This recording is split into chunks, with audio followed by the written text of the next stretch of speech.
والحمد لله دستورنا كتاب الله وسنة رسوله ومن عليه الخلفاء الراشدين، والحمد لله نحن في أمن واستقرار. ويجينا الواحد من المواطنين يقول لي فلان بالاسم مثل ما قال والدنا، مو بالاسم اللقب يعني.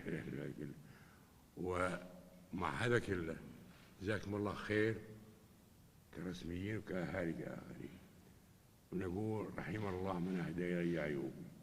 إذا شفتوا شيء يضر بمواطن أو بأفراد أو بقبيلة أو ببلدة أو بأي كان فهو بابنا مفتوحة، تلفوناتنا مفتوحة، إذن مفتوحة لكم، والله يحييكم، ومجالسنا مفتوحة لكم، والله يحييكم.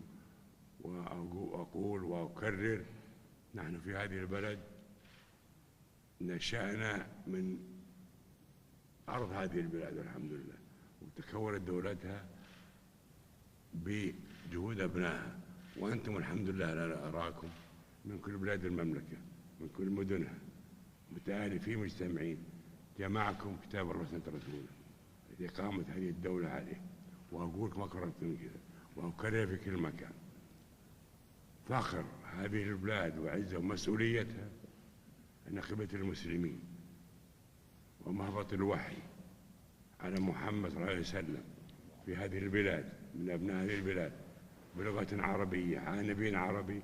إذا مسؤوليته يا أخوان أكبر مسؤولية في الدنيا كلها، ونرجو الله عز وجل يوفقني ويوفقكم جميعا لما في خير لسائر المسلمين ولما في خير الشرع. الحمد لله، ونقول الحمد لله الحمد لله الحمد لله. نحن في أمن واستقرار، يروح الإنسان من أقصى البلد إلى أقصاها، من الخليج إلى البحر الأحمر، أو من أقصى الجنوب إلى أقصى الشمال، هو ونسائه أو أطفاله بدون ما يكون مع مرفق على ما قالوا في السابق.